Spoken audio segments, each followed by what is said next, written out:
जय बोलिए देवाधिदेव खजागढ़ श्री आदिनाथ भगवान की, देवाधिदेव खजागढ़ श्री पार्श्वनाथ भगवान की, वर्तमान शासन नायक वर्धमान महावीर स्वामी भगवान की, श्रमण कुल तिलक प्रातः स्मरणीय संत शिरोमणि आचार्य भगवंत श्री विद्यासागर जी महाराज की, परम पूज्य परंपराचार्य श्री समय सागर जी महाराज की, परम पूज्य गुणायतन प्रणेता प्रखर वक्ता भावना योग प्रवर्तक शंका समाधान प्रवर्तक गुरुवर श्री प्रमाण सागर जी महाराज की जय। परम पूज्य मुनिवर श्री निर्वेक सागर जी संधान सागर जी महाराज की जय। समस्त मुनि संघ की जय। शंका समाधान के आज के इस सत्र में आप सभी का हार्दिक अभिनंदन।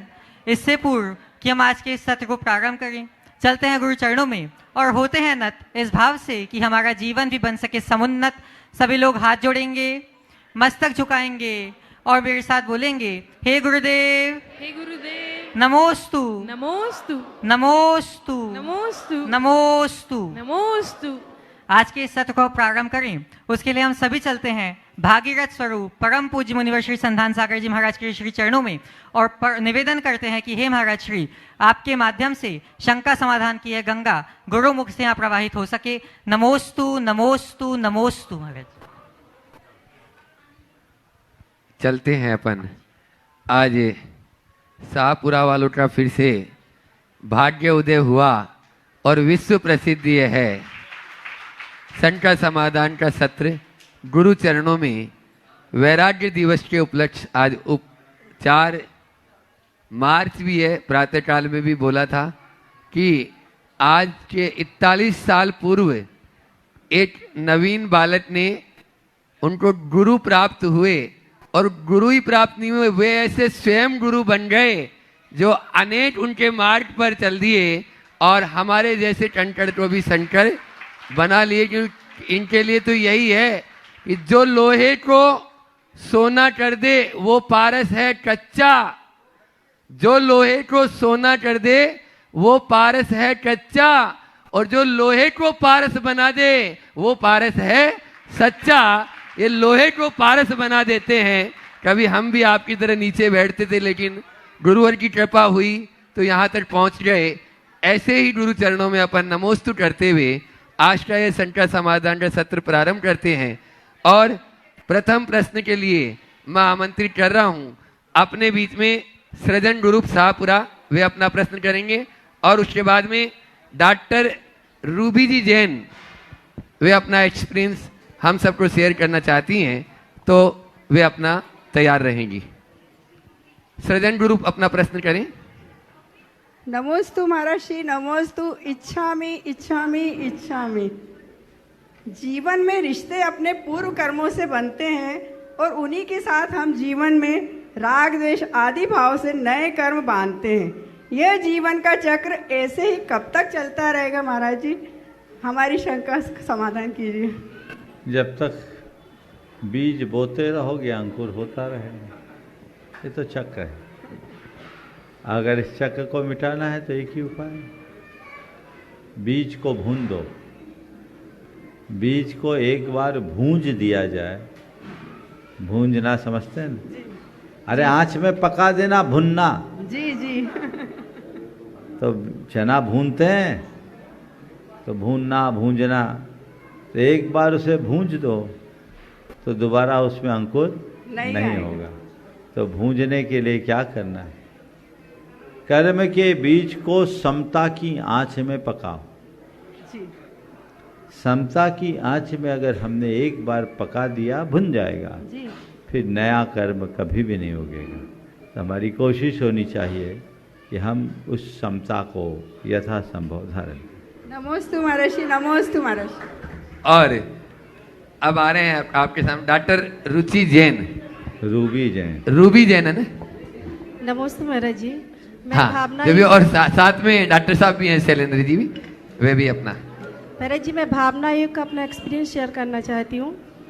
महाराज जी, जब मुझे 6 मंथ की प्रेगनेंसी थी तो उस समय ना मुझे डॉक्टर ने बताया था कि एमनियोटिक फ्लूइड की कमी हो गई है और हो सकता है कि डिलीवरी पहले भी हो जाए।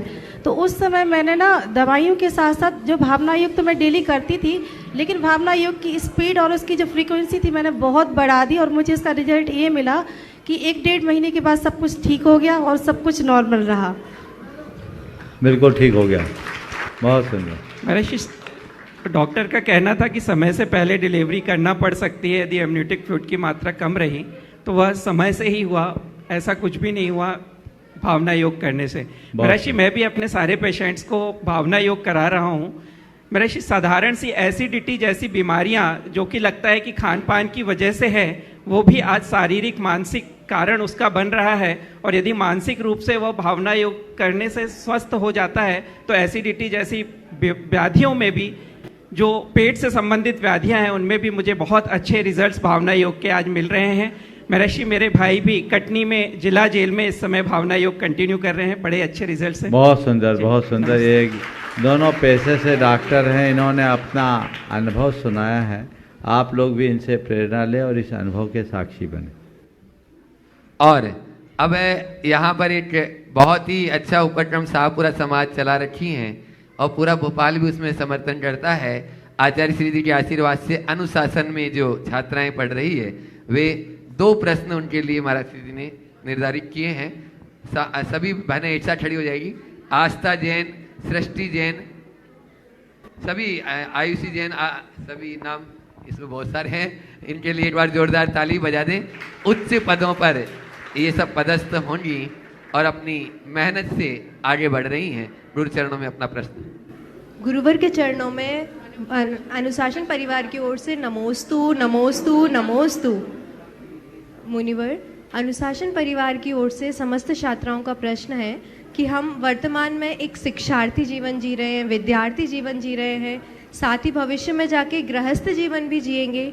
वर्तमान में और भविष्य में हमारे माता पिता के भी प्रति कर्तव्य रहेंगे, धर्म के प्रति भी हमारा रुझान बढ़ेगा, सामाजिक कर्तव्य भी रहेंगे, और कई सारे कर्तव्यों के बीच में हम अपने जीवन को कैसे व्यवस्थित और संतुलित बनाएं कि हम सभी दायित्वों का एक साथ समान रूप से बैलेंस्ड रूप से निर्वहन कर सकें। सबसे पहली सलाह तो मैं ये दूंगा, अभी ये सब बातें दिमाग में लाओ मत। अभी तो तुम लोग जिस प्रतियोगी परीक्षा के लिए आई हो ना, अपने आप को केवल उसमें ही लगा दो, समझ गए? अभी आप सबकी पहली प्राथमिकता यही होनी चाहिए, हमारा जो ध्येय है उसे पूरा करना, पर इनके साथ साथ अपने संस्कारों को सुरक्षित रखना अपनी जिम्मेदारी। धार्मिक कर्तव्यों के पालन की जहाँ तक बात है, हम जो हमारे जीवन की नित्य उपासना की क्रियाएं हैं उसे जरूर करें। पास में मंदिर है, आप लोगों का सौभाग्य है। और अधर्म से बचें। पारिवारिक, गार्हस्थ्यिक और सामाजिक जिम्मेदारियां, उसे आप अपने अंतर मन में रखें कि ये हमारे जीवन की एक बड़ी जिम्मेदारी नहीं, हमारा कर्तव्य है, हमें उसकी पूर्ति करना है। लेकिन अभी उन सब के विषय में विचार करने के लिए सही समय नहीं। बस मन बनाइए कि हम अपने जीवन की हर भूमिका में खरे उतरेंगे, ये ध्येय बना करके चलना, यही लक्ष्य होगा। मैं चाहूँगा इस कार्य के लिए शाहपुरा जैन समाज का जोरदार करतब ध्वनि से अभिनंदन करें। बहुत अच्छा काम कर रहे हैं। अभी लगभग कितनी 18 बेटियां यहाँ अध्ययनरत है। निश्चित ये आगे बढ़ेगी और भविष्य में समाज का गौरव बढ़ाएगी। मेरा बहुत बहुत आशीर्वाद है और शाहपुरा समाज को भी मैं बहुत आशीर्वाद देता हूँ कि उन्होंने बहुत सार्थक पहल की है। कहने को शाहपुरा की छोटी सी समाज है, यहाँ और भी बड़ी बड़ी समाज हैं, उनको इनसे प्रेरणा लेना चाहिए और ऐसा आदर्श उपस्थित करना चाहिए। बहुत बहुत आशीर्वाद। महाराज जी, एक प्रश्न और पूछना चाहते हैं। तुम्ही को पूछना है? नहीं। हाँ बोलो जल्दी से। हाँ, आचार्य श्री ने हमें अनुशासन जैसी संस्था में शिक्षण का अवसर दिया है महाराज श्री, तो हम अपनी कृतज्ञता कैसे व्यक्त कर सकते हैं? पूरी लगन से, मेहनत से उसमें अगर उत्तीर्ण हो गई तो समाज की सेवा करके, देश की सेवा करके अपना ऋण कुछ अंशों में चुका सकते। नमोस्तु आचार्य। नितलंट महिला मंडल दानिश कुंज, और उसके बाद में आज अपने बीच में जो बेसब्री से इंतजार कर रहे हैं, इंदौर में भी कई बार आए और लौट भी गए, अभी भी उम्मीद पूरी उनकी लगी हुई है। और गुरु के आशीर्वाद से जो बहुत वहाँ विशाल विशाल गगनचुंबी जिनालय बना चुके हैं, अब उनकी प्रतिष्ठा भी होना है, ऐसा निवेदन लेके आए हैं। डॉक्टर महावीर जी लिखमावत गुणायतन ट्रस्टी के नेतृत्व में पूरी भिंडर समाज के पदाधिकारीगण भी हैं, समाज के लोग भी हैं, वे अपना निवेदन और प्रश्न गुरु चरणों में करेंगे। नमोस्तु मुनिवर, नमोस्तु। मेरा प्रश्न है मुनिराज, आज के समय में आचार्य द्वारा रचित शास्त्र, महाराज जी आज के समय में आचार्य द्वारा रचित शास्त्र तो हमें सुलभता से प्राप्त हो जाते हैं, जैसे कि आज आधुनिक समय में पेन वगैरह सब चीज़ उपलब्ध होती है, क्योंकि इनके प्रयोग से शास्त्र लिखना शायद संभवतः आसान हो जाता है। लेकिन महाराज जी हम हमारे प्रथम ग्रंथ की बात करें, षटखंडागम ग्रंथ, तो उस समय ऐसी कोई व्यवस्था नहीं थी, तो वो ताड़पत्रों पर और कांटों से अपने शास्त्र लिखा करते थे। तो वो इतने सारे शास्त्र लिखे गए हैं, इतने मोटे मोटे शास्त्र लिखे गए हैं, तो वो शास्त्रों को, गाथाओं को क्रम से लिखना, मतलब कहाँ कौन सी गाथा, किसके बाद कौन सी गाथा आई, तो इस तरह से शास्त्रों को एक तरह से लिपिबद्ध करना, एक शास्त्र कैसे वो संभव हो पाया होगा उस समय में? देखिए ऐसी बात नहीं। पुराने समय में हमारे पास टेक्नोलॉजी भले कम थी, पर कला थी। क्या थी? कला। कला कालजयी होती है, टेक्नोलॉजी हमेशा बदलते रहती है। अगर आपने देखा हो तो पिछले 50 वर्षों में टेक्नोलॉजी ने कितने रंग बदले हैं, है ना? हाँ, आप ज़्यादा मत जाओ, मोबाइल को आए 25 साल हुए। जब पहली बार मोबाइल आया था तो इतना बड़ा रखते थे, आधा किलो का मोबाइल होगा, है ना? है ना? अब कंपनी अपनी मुझे नहीं मालूम, फिर धीरे धीरे परिवर्तन हुआ। फिर अब क्या हुआ? स्मार्टफोन आ गए, आईफोन आ गए, टच स्क्रीन आ गए, कंप्यूटर बन गया अब मोबाइल ही। ये क्या हुआ? ये टेक्नोलॉजी की बात। टेक्नोलॉजी समय समय पर बदलते रहती है, लेकिन कला कालजयी होती है। समझ गए? तो प्राचीन काल में टेक्नोलॉजी भले कम हो ना हो, लेकिन कला थी, और उस कला के परिणाम स्वरूप कलाकृतियाँ आज भी हमारे पास।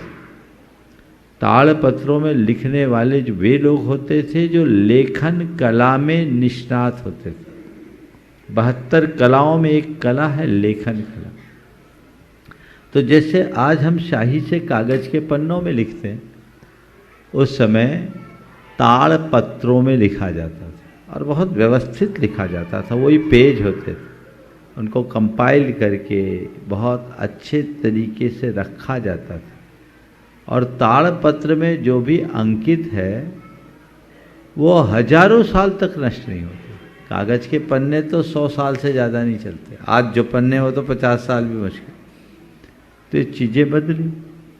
फिर धीरे धीरे ताड़पत्र में थोड़ी कठिनाई होने लगी, तो समय बदलने से कागज के पन्नों में हाथ से लिखा जाने लगा, क्योंकि उस समय प्रिंटिंग की व्यवस्था नहीं थी।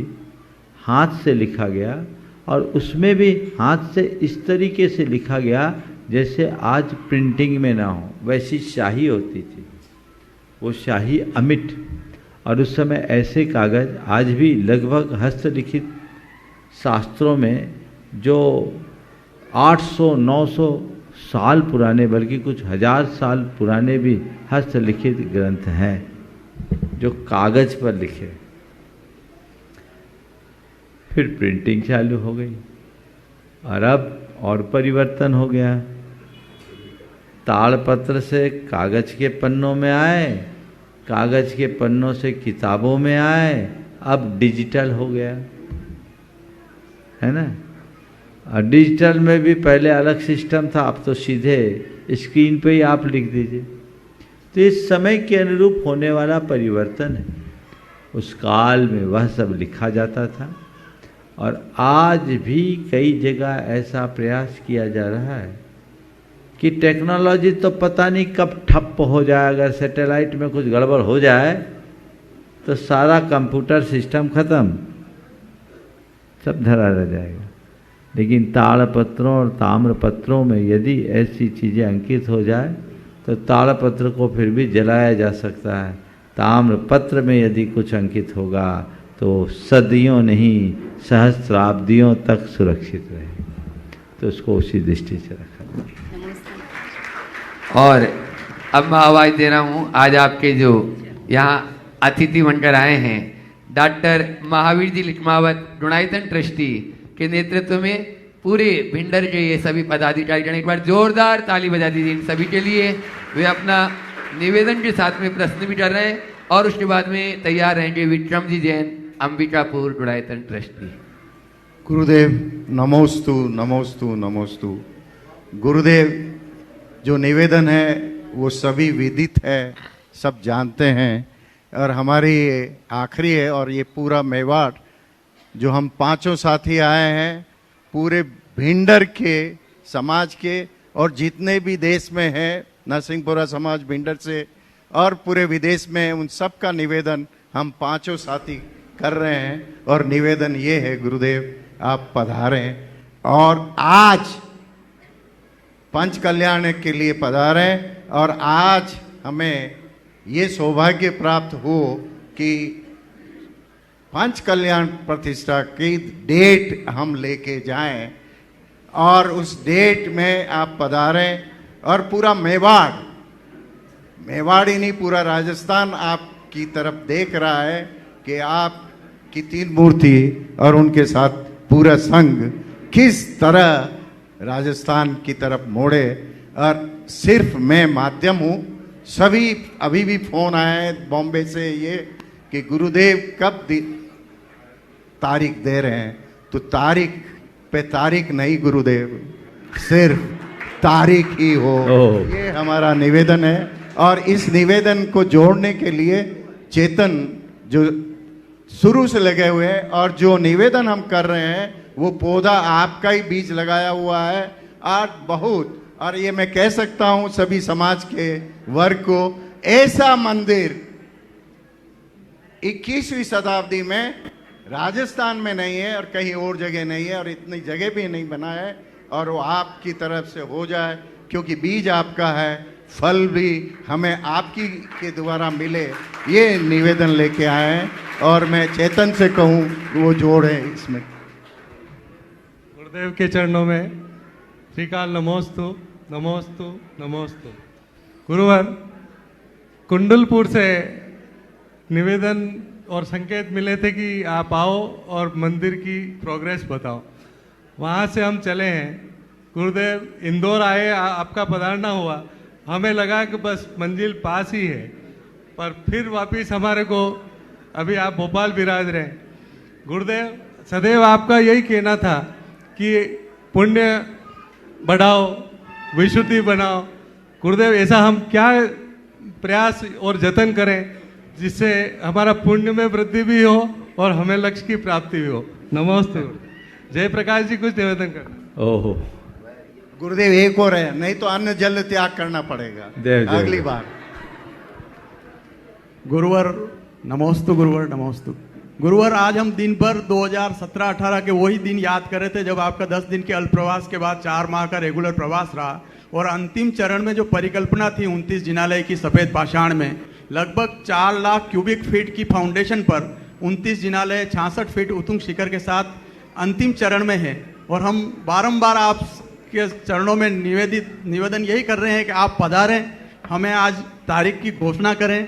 हम हक जताते हुए बोल रहे हैं गुरुदेव हमारा हक हो गया। हम नमोस्तु गुरुवर। और भी बोलना है क्या? भाई कम से कम निवेदन तो सुन लो। देखिए, ये बात सही है। मैं चाहूँगा एक बार इन पांचों मूर्तियों का जोरदार अभिनंदन करें। ये बड़े लगनशील, क्रियाशील, कर्तव्यनिष्ठ और कर्मठ कार्यकर्ता हैं, समर्पित सेवाभावी कार्यकर्ता हैं। इन लोगों ने 2018 की फरवरी में, मार्च से अब तक लगातार बहुत सारे प्रयत्न किए हैं और निश्चित 29 जिनालयों का संकुल अत्यंत भव्याति भव्य वहाँ निर्मित हो रहा है। आप लोगों का आग्रह हमारे सामने आज से नहीं, बहुत दिन से।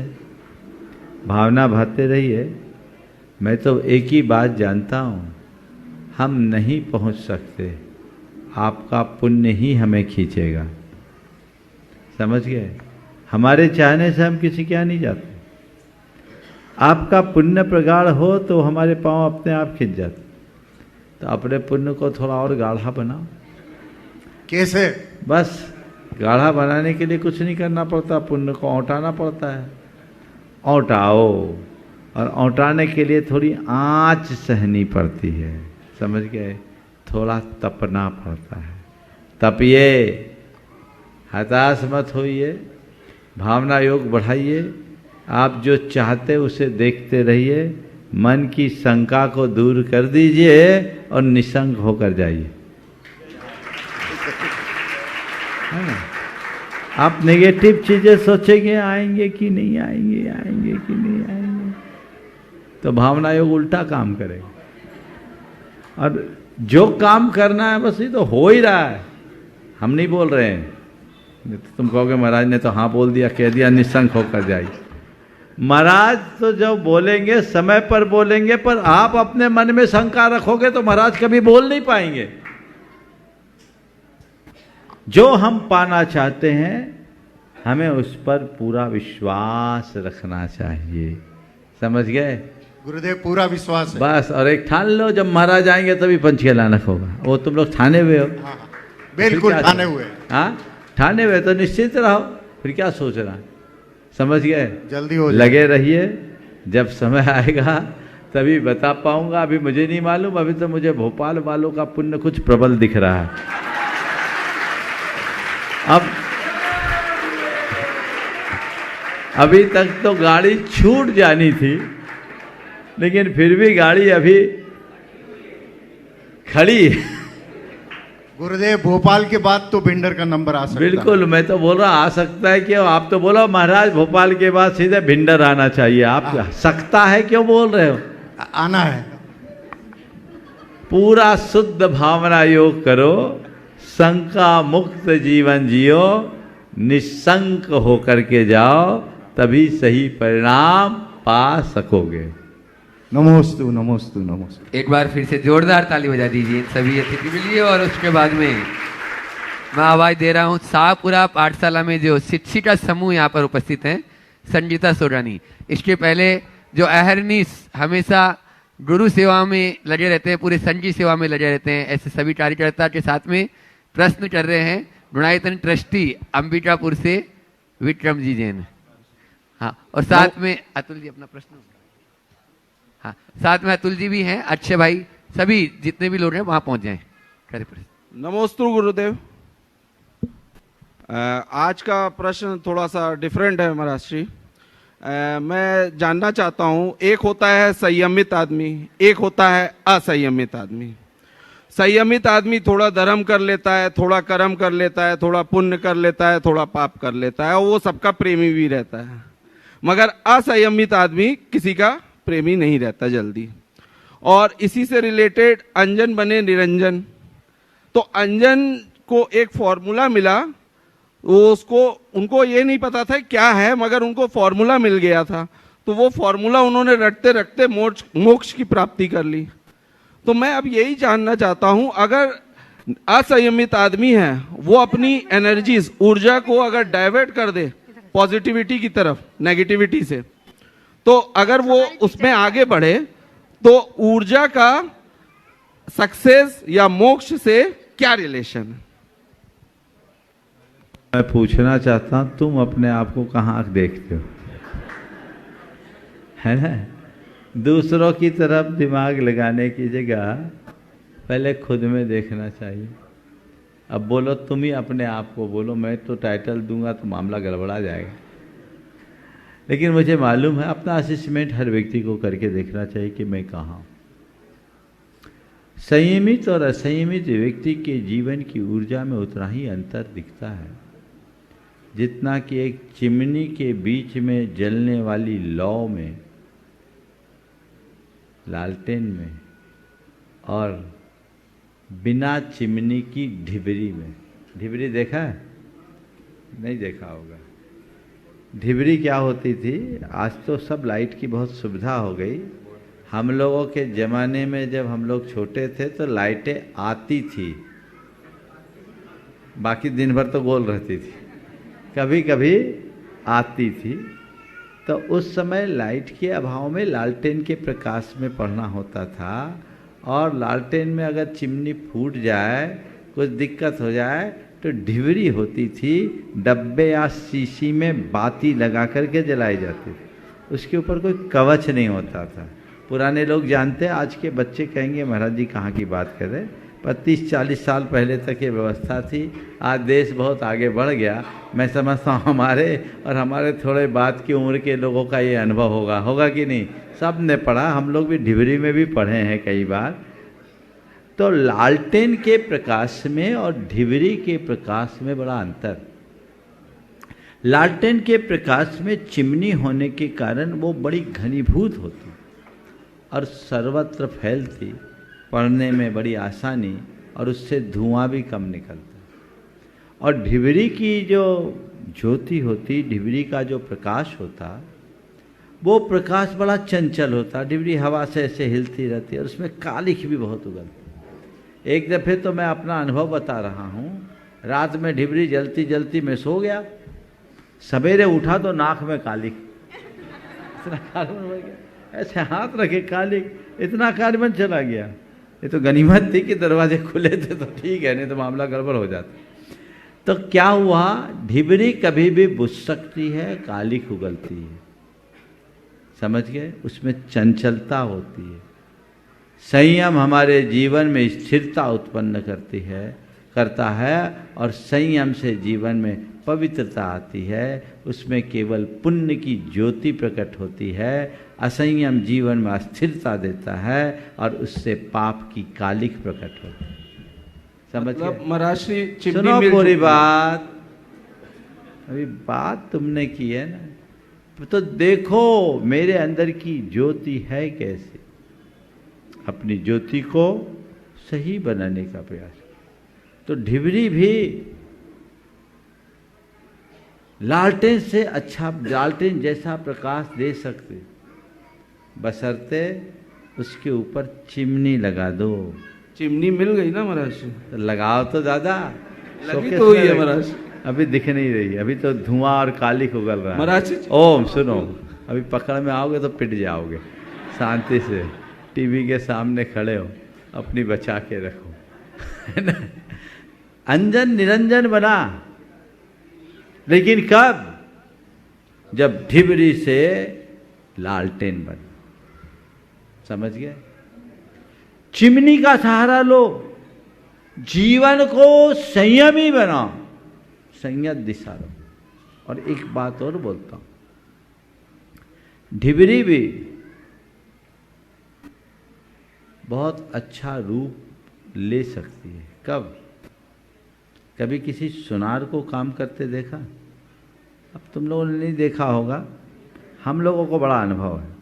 बचपन में, पुराने जीवन में जो लाइफ स्टाइल होती थी, उसमें बहुत सारी चीज़ें सीखने को होती थी। मैं बचपन में बिल्कुल बाजू में एक सुनार था, उसके यहाँ बैठता था, तो सुनार लोग ढिबरी लगाते थे, वहाँ लालटेन नहीं चलता, और ढिबरी में वही धुआं वाली ज्योति निकलती। लेकिन सोने को आब देने के लिए फूंकनी से फूंक मारते, किसमें? ढिबरी में, ठीक है? और फूंकनी से फूंकनी समझते थे, फूंकनी होती एकदम, उसका एक तरफ नोक बना रहता था, और फूंकनी से फूंक मार करके ढिबरी की लाइट ज्योति को एक डायरेक्शन देते। उस डायरेक्शन से क्या होता, उससे नीला नीला प्रकाश उत्पन्न होता और तेज प्रकाश होता और धुआं बिल्कुल खत्म हो जाता है। उससे सोने के आभूषण में और आभ यानी चमक प्रकट होती थी। समझ गए? तो ढिबरी को गुरुओं की फूंकनी का संसर्ग चाहिए। उनकी फूंकनी का संसर्ग पा गए और राइट डायरेक्शन में आ गए तो सारी कालिख मिट जाएगी और उज्जवल प्रकाश प्रकट हो जाएगा, जो जीवन को आनंद से भर देगा, तब अंजन निरंजन बनेगा। इसलिए आप ढिबरी मत बनो, आ जाओ। चिमनी से भी ऊपर की बात है, डायरेक्शन। जिधर फूंक मारी जाए उधर मुड़ो। जीवन का रस है, उधर नहीं मुड़ोगे तो कालिख ही उगलोगे, कालिख ही उगलोगे। इसलिए हमें कालिख नहीं प्रकाश फैलाना है, ये जीवन का लक्ष्य रखो तो जीवन आगे बढ़े। नमोस्तु महर्षि, नमोस्तु।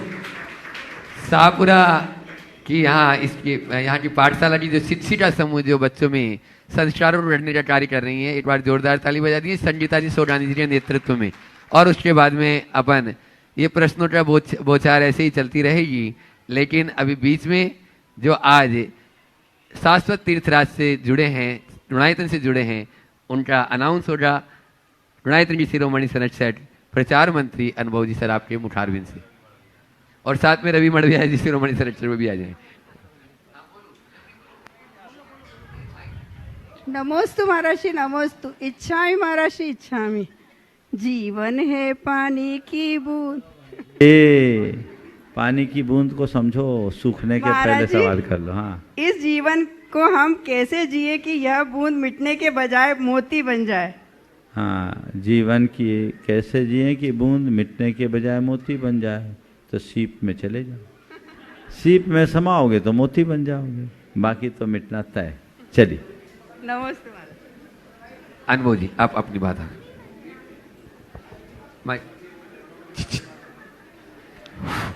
हेलो। गुरुदेव के चरणों में बारंबार नमन, मुनि संघ के चरणों में बारंबार नमन। निरंतर गुणायतन परिवार से, गुणायतन से जुड़ने का श्रृंखला का क्रम रोज प्रतिदिन नित दिन चालू है। आप लोग तालियां बजाते रहिए क्योंकि सम्मान का क्रम चालू होने वाला है। और इस क्रम में मैं सदन से यही चाहूँगा, आप लोग तालियां निरंतर बजाएं, जिससे हमारे सम्मानकर्ता को भी लगे गुणायतन परिवार से जुड़कर उनका पुण्य अर्जन होता जा रहा है, बढ़ता जा रहा है। इसी क्रम में आज हमारे साथ ट्रस्टी के रूप में जो जुड़े, आप लोग तालियां बजाते रहिए। श्रीमती कुसुम जैन माताश्री, श्री सुबोध जैन नगर निगम, संगीता जैन, सिद्धार्थ पलक जैन, पूजा गौरव जैन शाहपुरा भोपाल, अशोक शैलेश अलका शाहपुरा, आरती एम अमीर संगीता मोदी परिवार। तो आप लोग तालियां बजाइए। और इनके सम्मान के लिए मैं चाहूँगा हमारे शिरोमणि राजेश भारेली जी, शिरोमणि रवि मड़वैया जी, इनका स्वागत करें, शीघ्रता करें। और सम्मान का क्रम नीचे रहेगा। तो साथ में राजेश जैन पारस सम्मान के लिए आएंगे, राजेश जैन पारस, और साथ में आदित्य मनिया जी भी आएंगे। अभी आप लोग तालियां बजाते रहिए क्योंकि आप सम्मान का ट्रस्ट चल रहा है। हमारे आज शाहपुरा क्षेत्र से ट्रस्टी श्रीमती कुसुम जैन माता श्री सुबोध जैन संगीता जैन का सम्मान हो रहा है। और सुबोध भैया माता जी के दर्शन करा रहे हैं। तो सुबोध भैया आप ये माता जी को, श्रीमती कुसुम जैन माता श्री सुबोध जैन संगीता जैन सिद्धार्थ पलक जैन पूजा गौरव जैन शाहपुरा भोपाल। इसी क्रम में स्तंभ से निर्माण नायक के रूप में हमारे परिवार से जुड़े हैं श्री राजेंद्र जैन, पद्मनाभ गांधी नयाना, रोहित राहुल गांधी पुणे। इनका ऑनलाइन सभी लोग यहाँ पर आए। और साथ में फिर से पुनः नाम में ले रहा हूँ, स्तंभ से निर्माण नायक श्री राजेंद्र पद्मनाभ गांधी नयाना, रोहित राहुल गांधी पुणे। तालियां बजा के आप लोग स्वागत करिए और तालियां क्रम में बजते रहे। इनके सम्मान के लिए विक्रम जैन अंबिकापुर से और साथ में अतुल जैन IFS इनके स्वागत के लिए आएंगे। आप लोग सदन में तालियां बजाते रहें जब तक सम्मान का क्रम चल रहा है। आप लोग सभा में तालियां बजा के सम्मानकर्ताओं का उत्साह बढ़ाएं। और आप लोग भी सब गुणायतन परिवार से जुड़े और ऐसे ही गुणायतन परिवार सारा भोपाल गुणायतन परिवार में हो जाए। इसी क्रम में सम्मान करेंगे इसमें विक्रम जैन अंबिकापुर और साथ में अतुल जैन IFS। आज सम्मान श्री राजेंद्र जैन पद्मनाभ गांधी नयना का सम्मान हो रहा है। ये पूरा परिवार आए और आप लोग तालियां बजाते रहे। इसी क्रम में आज हमारे साथ सूत्रधार के रूप में जो जुड़े हैं, आप तालियां बजाएं। श्री अविनाश जैन, श्रीमती पूनम जैन, शशिका जैन, स्तुति जैन, कोला रोड भोपाल। मैं आवाज़ दे रहा हूँ श्री अविनाश जैन, श्रीमती पूनम जैन, इशिका जैन, स्तुति जैन, कोला रोड भोपाल। अगर पर हो तो आगे आए। कोला रोड, सभी लोग तालियां बजाएं, सभी लोग तालियां बजाएं। इन्होंने एक और प्रकल्प लिया है गुरुजी के सामने, समय आने पर बताया जाएगा आपको, मगर आप पूरे परिवार का सम्मान करें। इनके सम्मान के लिए मैं चाहूँगा अमित राखी जी बैठे हैं और साथ में पुष्पेन जी की घर से आए और सम्मान करें। आइए, आप लोग तालियां बजाइए और सम्मान का क्रम चालू करिए। और आप साथ में नीलेश जैन एसएस और साथ में राजेश भरेल जी तो है ही नहीं, फिर उसके बाद राजेश जैन पारस पुनः है और भैया अविनाश भैया का सम्मान करें।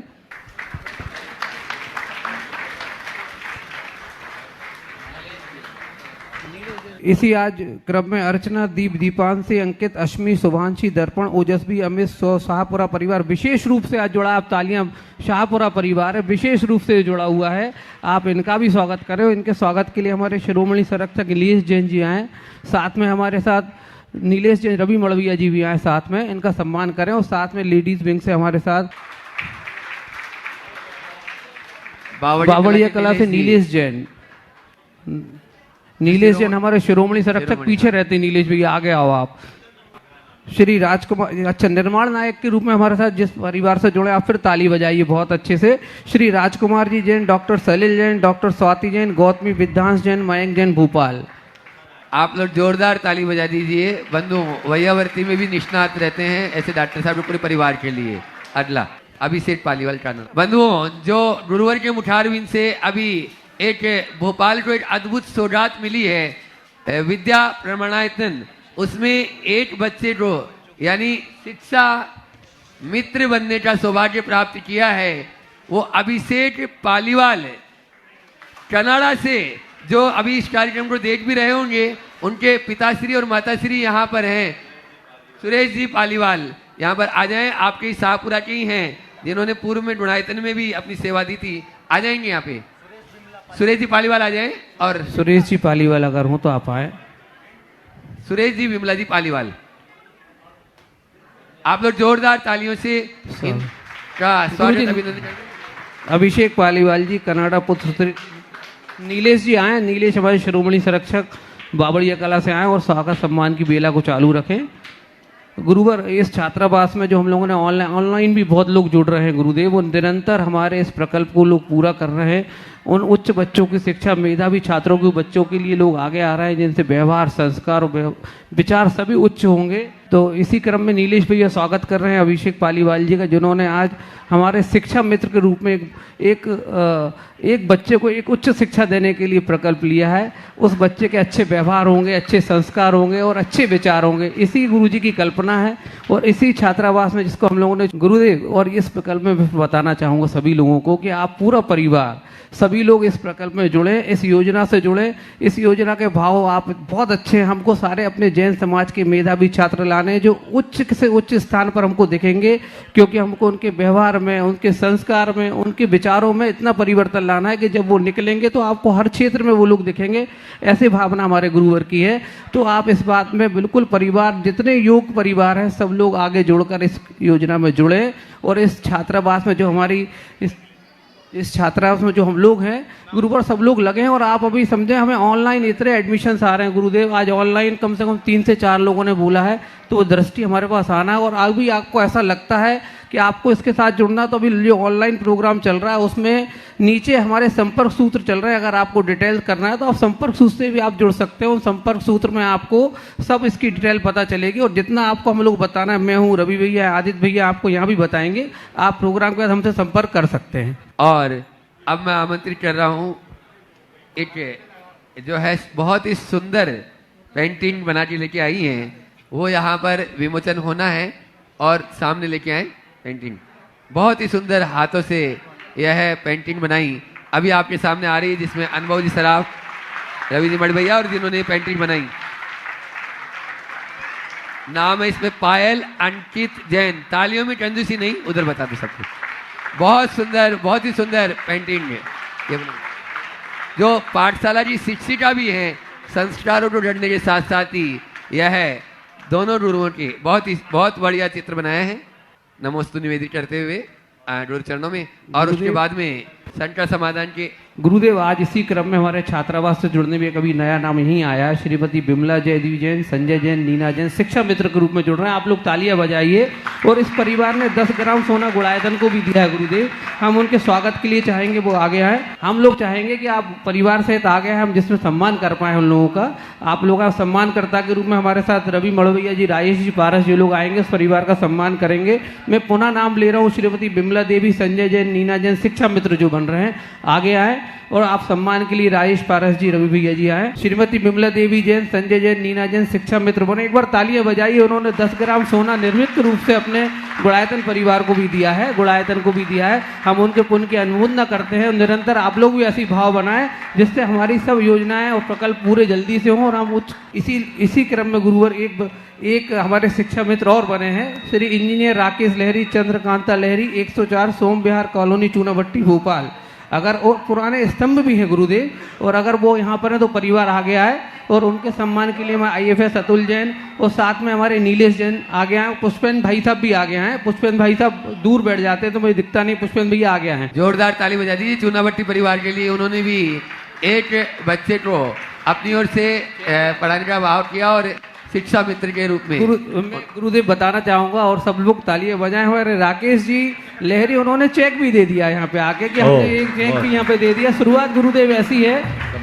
आइए आगे, राकेश लहरी जी आगे आइए, आप आइए। इनके सम्मान पुष्पेंद्र जी बांधा, पुष्पेंद्र जी बांधा जी हमारे शिरोमणि संत, और साथ में हमारे अशोक जैन IFS इनका स्वागत करेंगे। आइए आते हैं वापस अपने संकर समाधान के सत्र पर और चलते हैं गुरु चरणों में नमोस्तु निवेदित करते हुए। आगे के लिए पवन जी जैन, अध्यक्ष मंदाकिनी गुणायतन ट्रस्टी, वे अपना प्रश्न गुरु चरणों में कर रहे हैं। और उसके बाद में संयम जी जैन बड़ा गांव से अपने बीच में उपस्थित हैं, वे अपनी अनुभव यहाँ पर शेयर करेंगे। गुरु तरह के चरणों में नमोस्तु नमोस्तु नमोस्तु। चुल्लक जी को इच्छा में महाराज जी, हमारा प्रश्न कल के कथा से जो है कल सुबह प्रचंड हुए थे आपके, उसमें आपने कहा था इस युग का दान अगर उस ऊपर ले जाना है तो आपको कुछ करना पड़ेगा, यहाँ की मुद्रा वहाँ में बदलनी पड़ेगी और आपका पैसा वहाँ चला जाएगा। इस संदर्भ में हमारा निवेदन ये है या शंका ये है कि शास्त्रों में लिखा हुआ है कि दान को 7 जगह देना पड़ता है। लिखा है जिन बिंबम जिन आगारो जिन यात्रा प्रतिष्ठितम दानम पूजम चा सिद्धार्थ लेकर सब तो क्षेत्र करो में। तो इसमें सबका दान बराबर होता है या सबका फल अलग अलग होता है? कृपया शंका का समाधान करें। बहुत अच्छी बात है। पहली बात तो मैं आपकी इस बात की सराहना करूंगा कि आपको कम से कम आगम के श्लोक याद है। जिन बिंब जिनागार जिन यात्रा प्रतिष्ठिकम दान पूजा सुसिद्धांत लेखनम सप्त क्षेत्रीय। इन 7 क्षेत्रों में अपने दान का सदुपयोग करा जाता है। आपने पूछा इसमें किसका पुण्य अधिक है। मैं अगर एक कुछ बताऊंगा तो आप लोग बनिया एक को पकड़ोगे दूसरे को गौन कर दो। इसलिए मैं कहता हूँ इस पचड़े में बिल्कुल मत पड़ो। दान करने में पुण्य है, ये दिमाग में रखो, और जो सामने आ जाए मौका आ जाए उसको पहले कर। समझिए। अब हमने एक बार कहा जिन बिंब और जिनागार, तो कह दिया कि किसी ने सुन लिया कि जिन बिंब स्थापना करने में महान पुण्य होता है, तो एक जगह मंदिर बनना था और एक आदमी ने जिन बिंब के लिए मोटी राशि दे दी।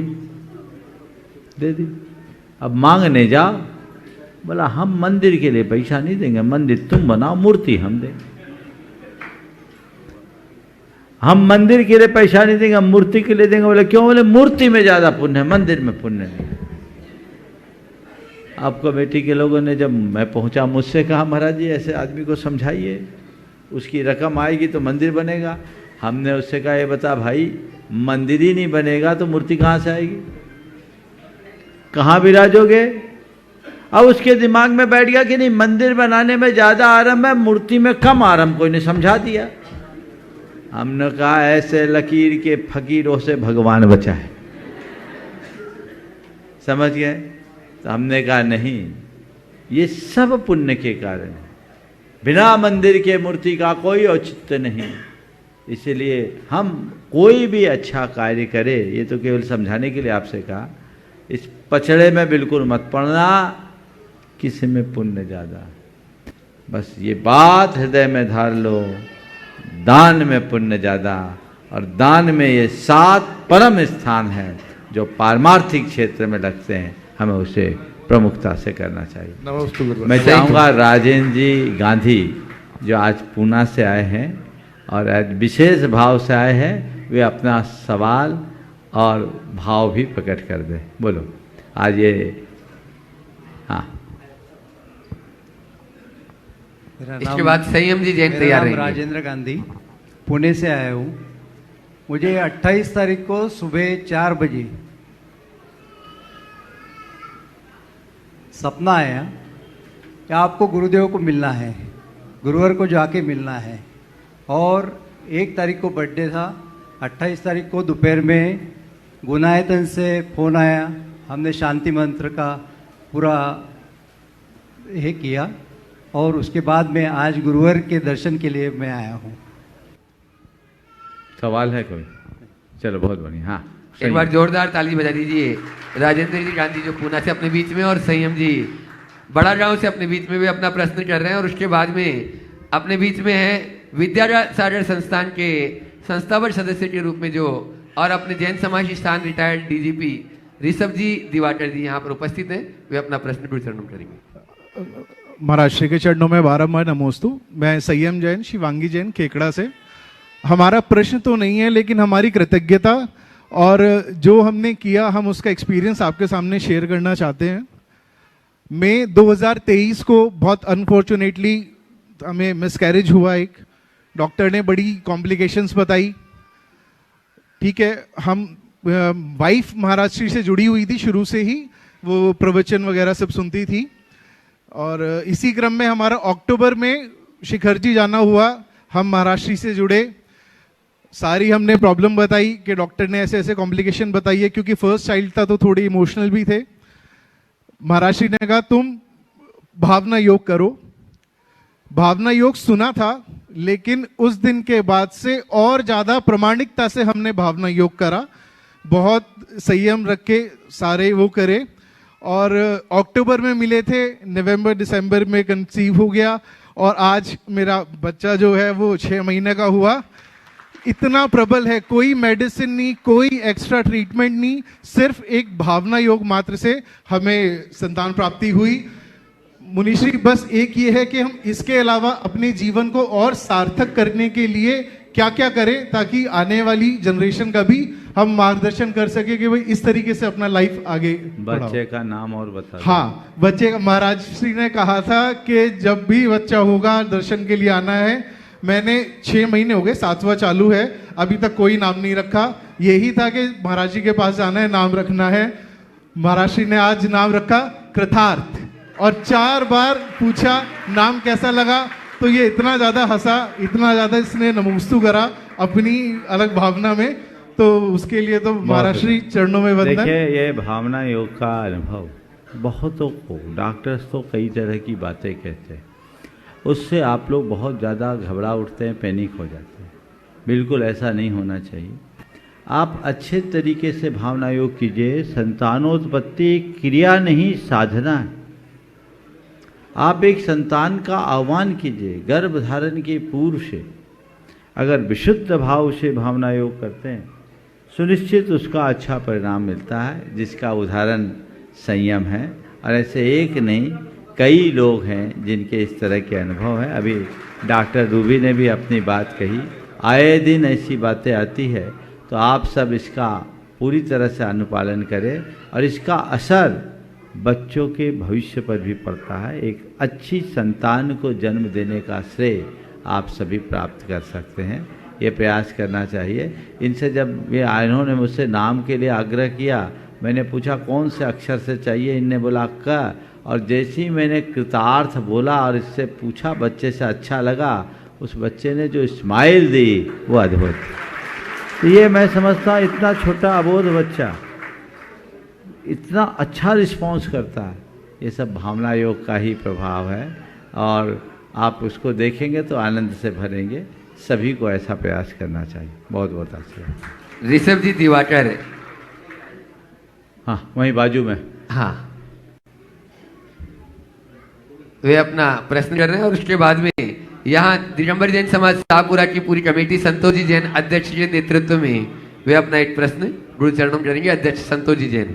हाँ, दिवाकर साहब। परम पूज्य गुरुदेव के चरणों में बारंबार नमोस्तु ओम। नमोस्तु नमोस्तु। हाँ। समस्त मुनि संघ की चरणों में मेरा नमोस्तु।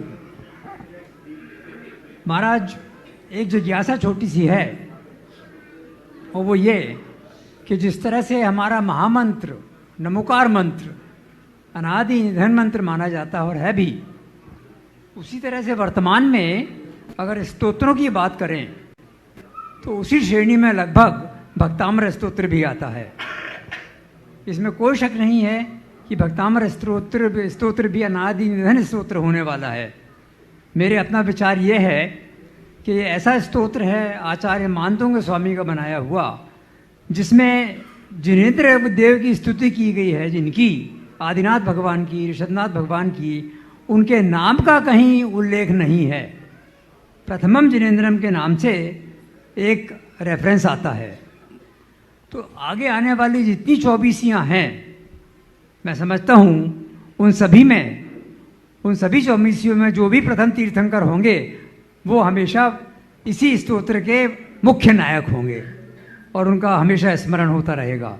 जिज्ञासा मेरी इतनी है कि अभी तक तो हम इसे स्तोत्र के मानने में कि स्तोत्र समझकर इसका पाठ करते रहे हैं, पठन करते रहे हैं। भक्ति के रूप में जिस तरह से नमोकार मंत्र का स्थान है, वैसा ही उस स्तोत्र का नाम है, का स्थान है। फर्क सिर्फ इतना सा है कि पिछले कुछ वर्षों में ये देखने में आया है कि 48 काव्यों के साथ साथ मंत्रों और रिद्धि मंत्रों का भी अनुष्ठान होने लगा है इस स्तोत्र के साथ। ये जो नई परंपरा चालू हुई है, ओम, बहुत अच्छी बात है। नई परंपरा जो चालू हुई, इसके बारे में महाराज हम सभी आपके मंतव्य से अवगत होना चाहेंगे। बहुत सुंदर, नमोस्तु। पहले तो मैं चाहूँगा दिवाकर साहब के इस चिंतनपूर्ण सवाल के लिए उनका अभिनंदन करें। नमोस्तु। इन्होंने एक बहुत अच्छी दृष्टि दी। पहले जब आप उसको अनादि निधन बोल रहे थे तो मुझे थोड़ा खटक रहा था, लेकिन प्रथमम जिनेन्द्रम को जोड़ करके जब आपने कहा तो मैंने सोचा कि वाकई में ये संभावना तो इसमें अंतर्निहित है ही, क्योंकि इसमें प्रथम जिनेन्द्र कोई नाम नहीं है। हर 24 के प्रथम जिनेन्द्र के लिए स्तोत्र लागू होगा और उस आधार पर इसका पठन पाठन हो सकता है। भक्तामर का पहला शब्द ही है भक्त अमर, यानी जो भक्त बनता है वो अमर बन जाए, या जो भक्त को अमर बना दे वो भक्तामर।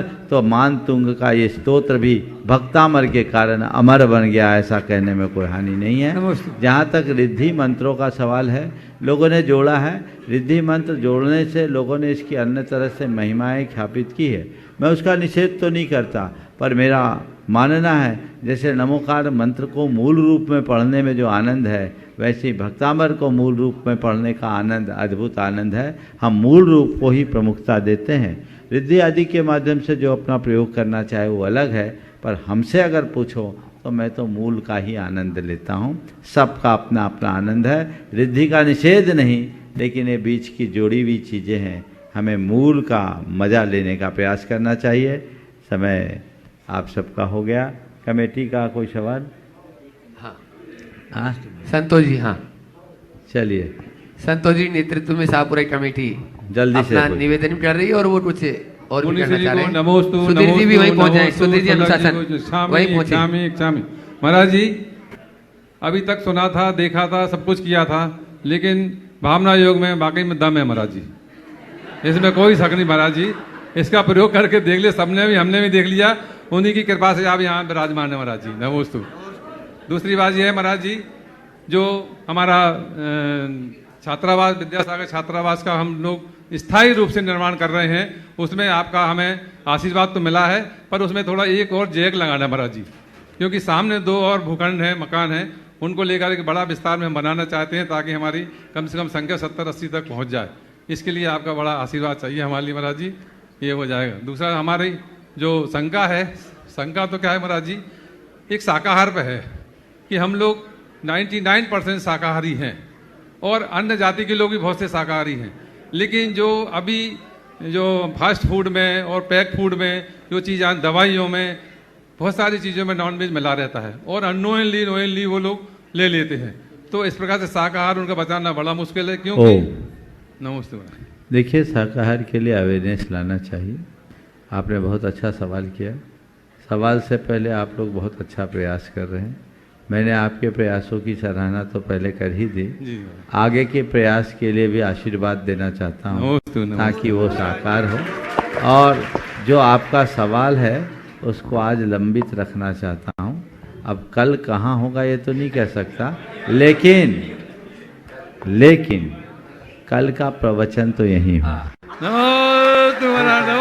ये आप ले लीजिए। जय जय गुरुदेव। कल प्रातः काल के प्रवचन का लाभ आप लेंगे और उसके बाद आगे जैसा आपका भाग्य होगा आप देखते जाएं। अभी कुछ कह नहीं सकते, है ना महाराज जी। अनुशासन योग से प्रयोग भोपाल संस्थान का यूपीएससी, एमपीपीएससी और गुजरात स्टेट का 27 अप्रैल 2025 रविवार को एग्जाम इंटरव्यू दोनों है, सुबह 9 बजे से 4 बजे तक। तो सभी जितने भी हिंदुस्तान में जितने भी सबका चलिए।